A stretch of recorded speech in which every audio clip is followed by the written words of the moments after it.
Gentlemen, let's broaden our minds. Lawrence?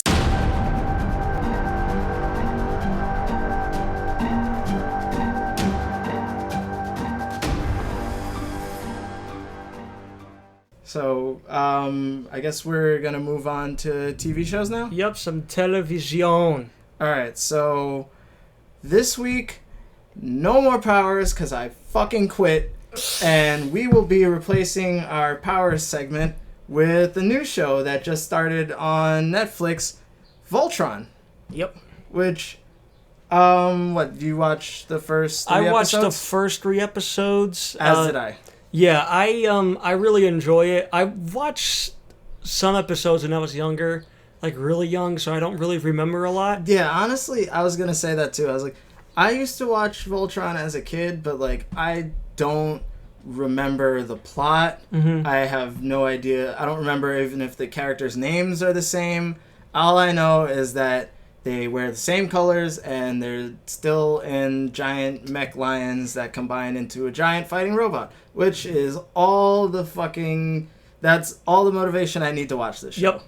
I really like it. You know, Yeah, I hope more TV shows, especially like animated shows, go the way that Voltron did with Netflix. Holy shit, this is the first cartoon we're covering. Yeah, you're right. Yeah, so like, I was gonna say, you wanna talk about some of the plot a bit?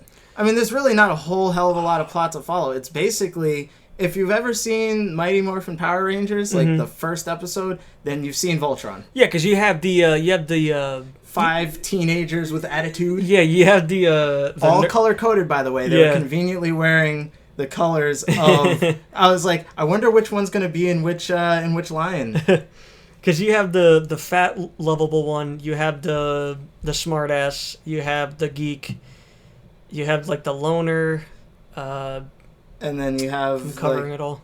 And then there's like the girl crazy one, because there's always one that's like, oh, I'm so into babes, which is isn't that like the pilot?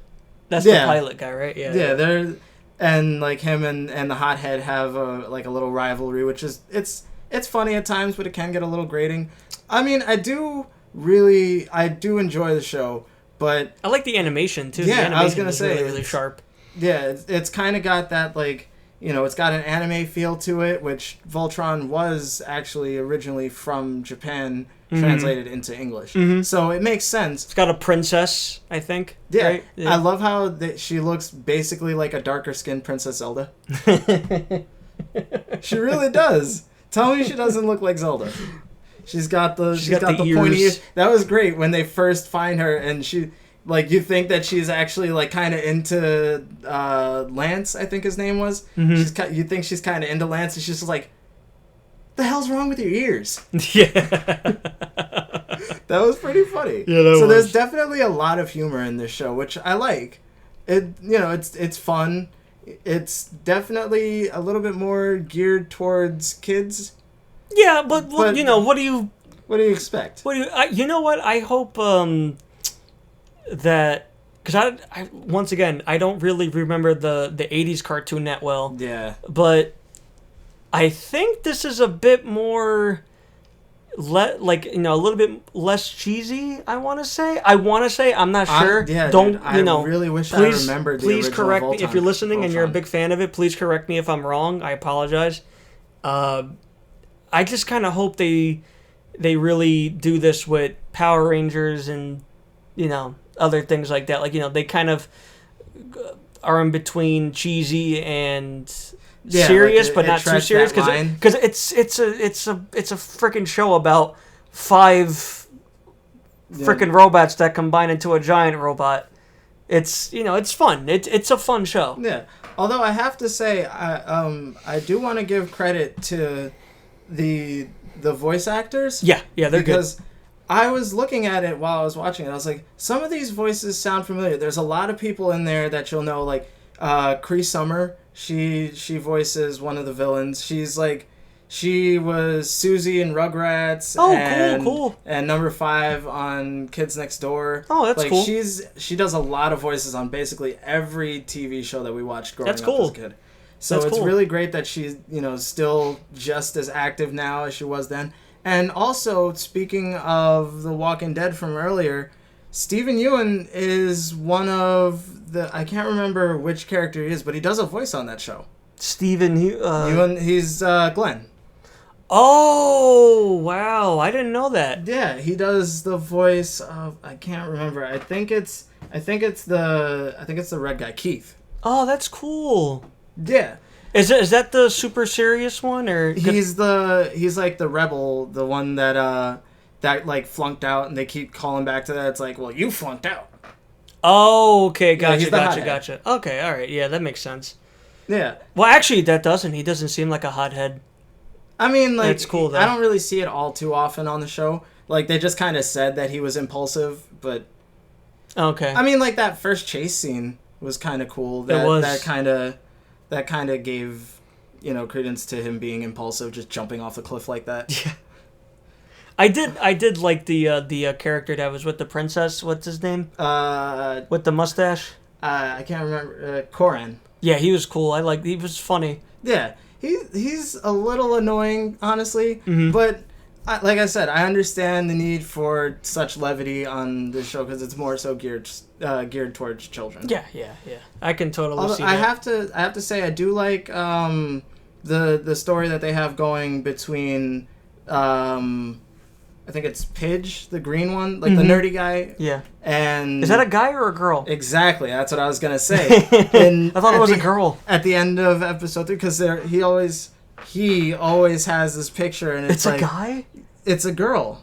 Oh. Yeah, it's a picture of somebody who looks like him, and everybody assumes it's him and his girlfriend, but it's actually, I'm assuming, because they showed his older brother in episode 3, who looks exactly like him.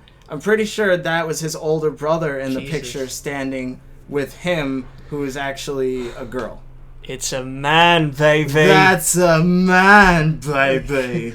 All right, so let's move on to my favorite show currently running. Preacher. Yeah. I liked this episode, but not as much as episode 2. I think this episode was the slowest so far. Yeah. And I liked it a lot. I would say, like I said, I wouldn't say it's as good as the second episode. Mm-hmm. The second episode was definitely, for the 3-episode rule, the second episode was the one that drew me in. Okay. I'm definitely going to continue on. But with are you like drawn in?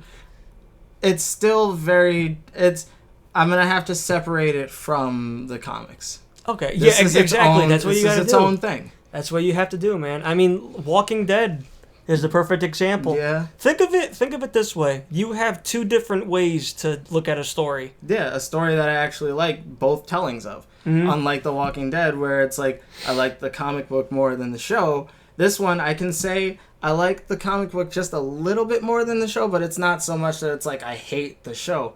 They're like, if I like the comic, say, like, if the comic for me is like a 9 out of 10, the show is like an 8. Okay, yeah, I can see that.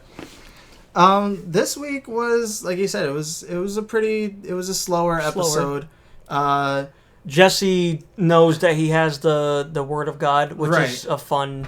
I like him. Thing. That was really funny. Him using it on Kaz. Yeah, he's like, just jump. Now, what do he had? Sing some Johnny Cash. He's like, I don't know any fucking Johnny Cash. I like when he said,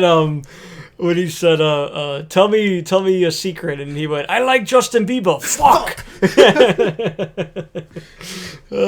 So, like I said, they definitely have the relationship between him and Cass from the comics. Like, that's straight out of the... I love the way that they interact with each other. Cassidy's probably my favorite character right now. Yeah, I would say Cassidy's my favorite character, followed shortly by Tulip. Yep, me too. And she's just attractive. I know I say that almost every week, but she just is. She's a good-looking woman. Yeah. What's her name again? The actress? Yes. Ruth Negga. Ruth what? Ruth Negga. I'm not saying that last name. Negga. I don't care. It sounds something. It sounds like something else. Yeah, it's too close.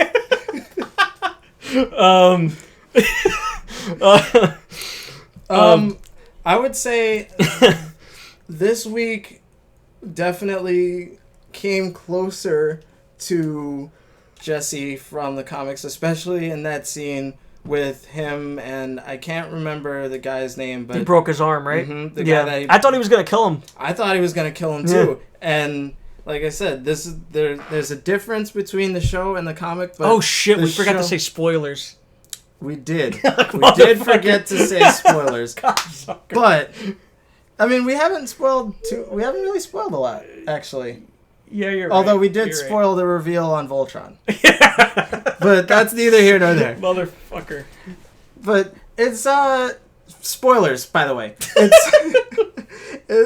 It was really nice to see, you know, what could have potentially been the turning point for Jesse Custer this week. But at the last second, he decided not to. He turned his back on Tulip, which, like I said, it's interesting to see the complete 180 shift on these two characters. Mm-hmm. So I want to see where the show is going because I'm in. I'm in for the long haul on this one. Oh, it's so good, man. It is good. I love the characters. I just love the. I think what's the driving point of this show for me is the characters. Yeah. And I would say the same for the comics. It's just, like I said, it's just a little different. And I'm sorry if anybody feels like I'm just so hung up on that, but, like, if you read the comics, you'll definitely understand what I'm saying. And I'm basically an outsider to this, so I'm enjoying it as a TV show. As a TV show first. And then, exactly. Okay. I'm enjoying it as a TV show, so... I would say, what would you rate this week's episode? 8. An 8? All right, I was gonna say like a 7.5. Okay, yeah, we're actually getting closer now. Yeah, because like the last 2 weeks I've been sucking this show. I still am. I think it's a good show. I'm sorry if I'm sucking it. I think it's a good show too. It definitely still has room to improve, and I can't wait to see how it does that. Yeah. Oh. And spoilers, too. Those two dudes were angels. I knew it. Yeah, I actually cut that out of last week's episode. Good. You did spoil that last week, but well, we probably spoiled some shit now. Yeah, but I mean, we can kind of talk a little bit more. We're new. Yeah, we could kind of talk a little bit more openly this week because they did make that reveal. You know. Okay. So, yeah, Preacher consistently, good. I can't wait to see where it goes. So if you haven't picked it up yet at this point, we're 3 episodes in. This weekend is going to be this weekend is going to be the 4th episode. So jump on that because I can't recommend it any higher. Yep, me too. I think it's great, man. I think it's super good. All right, so moving on to what's that? It's Game of Thrones. Is it? Is that the theme? I tried. I tried. No, that was definitely it. It's Game of Thrones, guys. Come on. All right. This week was the complete backpedaling on all of the excitement that I got from last week's episode. Yep. I feel like they set up so much and then they just completely tripped themselves, and not saying that they fucked the fans, but it seemed like they were setting up for so much more. And this week's episode was just kind of like pulled the rug out from underneath us and was like, that Clegane Bowl, that's canceled. Well, Arya, learning from the Faceless Men for the past 2 seasons, that was pointless. I don't think it was pointless. I wouldn't say it was pointless. I think she's a changed person. Okay, good point. She cut somebody's frickin' face off. She took her face off. She took somebody's face off. That's a changed person. Yeah, you got a good point. But I feel like, after everything she's been through, she went all the way to Bravos to learn how to be a faceless man, and she didn't learn how to be a faceless man, which I understand, she's still Arya, and that's fine, but I feel like we kind of wasted 2 whole seasons with something that could have potentially have been like really awesome, her learning to be an assassin and gaining these skills and learning how to blend in with a crowd. Mm-hmm. And I don't know, I just feel like the only thing that really served was to be like, I guess, to show her who she really is. Yep. Which technically isn't a bad thing. But it's just, I don't know. I just feel like we could have gotten a little bit more from 2 whole seasons of training montages. It'd be great if, like, in the next episode, it starts off with, "My name is Arya Stark. For 5 years, I've been on an island." I've spent 5 years in hell on an island where I learned how to wear a mask. Like the Green Arrow. I love how it's it's very Scooby-Doo like when they take off the mask. Yeah. They just pull it off. It's all rubbery and stuff. But they're actual faces. Like they're actual faces. Like I picture if you put. I mean, I'm not a psychopath, but I'm pretty sure if I cut off your face and put it on my face, like it wouldn't look right. I mean, we have to assume there's some kind of magic. Yeah, there is. I'm completely fucking kidding, by the way. But I don't know. So what I was saying though, because there's been a lot of theories. I mean, everybody theorizes with Game of Thrones, but there was so much that everybody thought was being set up this season, with Arya finally becoming a faceless man, with Clegane Bowl, the Mountain versus the Hound, which would have been awesome to see, but they just completely shot that down. And how did they shoot it down? So Cersei has the Mountain right now as like her personal bodyguard, like Franken Mountain, as Sir Robert Strong. And the theory went that after Brienne may or may not have killed the Hound, he turns out he's not actually dead, and he was picked up and saved by someone from the Faith, which, the Faith now has their claws in he was living crown. The life of John Rambo from Rambo 3 for a little bit. Pretty much, right. So Cersei has like this whole, plan. She's going to have a trial by combat. So she would name Robert Strong, a.k.a. the Mountain, as her champion to fight for her. And lo and behold, the Faith has the Hound on their side, and they would call him as their champion. And it turned out on the show that's pretty much exactly what happened. Sandor Clegane was picked up by Brother Ray, who was a member of the Faith. And then, him having Brother Ray and the rest of the people in that little group killed gave him a reason to to march on Westeros and stand up for his new beliefs in the Faith. But turns out Tommen and the High Sparrow have completely outlawed trials by combat. Yeah. So Clegane Bowl officially canceled. She chose violence. And 1, that was a fucking awesome scene. And 2, it sucks because now we don't get that violence anymore. Well, you know what, man? I mean, I'm sure there's still going to be fight scenes between, the Mountain and other people of the Faith. But, it just kind of sucks because, everybody was looking forward to it. It seemed like they were setting it up. And, again, rug pulled from right underneath us. Look, this episode was definitely, set up. It was more exposition. It was more talking. It's fine. I like that. But next episode, episode 9, is looking like it's just going to be a straight up battle. Yeah, it's called Battle of the Bastards. Right. So we may not be getting Clegane Bowl, but we are getting Bastard Bowl. Yeah. You know who's directing it too? Who? The guy who made Hard Home. Last, episode 9. Because it seems like Game of Thrones has a theme with every season 9. Episode 9 is always the big... Yeah. The big set piece episode. Yeah, the big battle. Mm-hmm. And it always ends up being the best episode. Not that, we're idiots and we like mindless action. It's just we love seeing all this build up towards something. Yeah, we like when it all comes to a head. Yeah, exactly. And that head's going to be cut off. I mean, I'm hoping Ramsay loses his head. No, that's too quick. Yeah. That's too quick. Cut off his cock first. He's a piece of shit. Great. He is, dare I say, a bastard. Yeah, he is a bastard. But you know what? I give the actor huge credit because he's making me hate this character and he's doing the job good. Yeah. I'm sure he's probably a lovely human being. Yeah. And, I want to say a couple more things about this episode, because there was another thing that people were theorizing that didn't come to fruition this time around.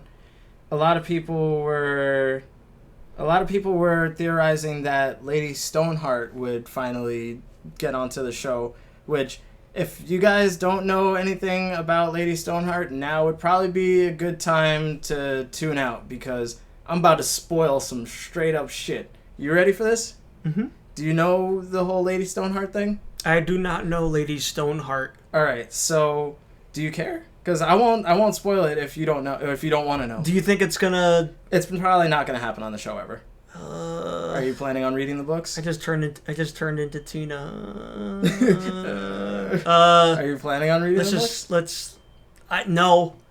Okay, so it doesn't matter to you, because it won't. Watch it happen. It probably, the next episode. I'm Lady Stoneheart. It'll probably never happen on the show.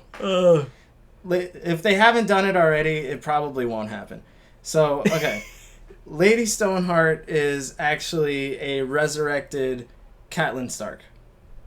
Oh, okay. And, they basically resurrected the same way with, she ends up becoming the leader of the Brotherhood Without Banners, which is the people that killed Brother Ray and his whole congregation last episode. Mm-hmm. And the whole big thing about that and why everybody was speculating was because the Brotherhood Without Banners has always been, they've kind of been ruthless, but they've never been so ruthless as to give people a slow death, like hanging. Right. They just, they kill, quick death, it's fine. But when the Hound came back and found all the people slaughtered and Brother Ray hanged, that's Lady Stoneheart's call sign. Okay. So, like I said, she ends up becoming the new leader of the Brotherhood Without Banners. And they were the ones responsible for this killing, and Brother Ray being hanged. It's like, oh shit. We're getting Lady Stoneheart next episode. And what did we not get? Fucking Lady Stoneheart. So every time you say Brotherhood Without Banners, I think of Doctors Without Borders. I don't know. So, again, we've been screwed out of another awesome potential theory character, outcome. So, I just feel like this whole episode just served to, for all of you guys who think we're just giving fan service... No, we're not. All right, so that ends the TV segment. TV segment.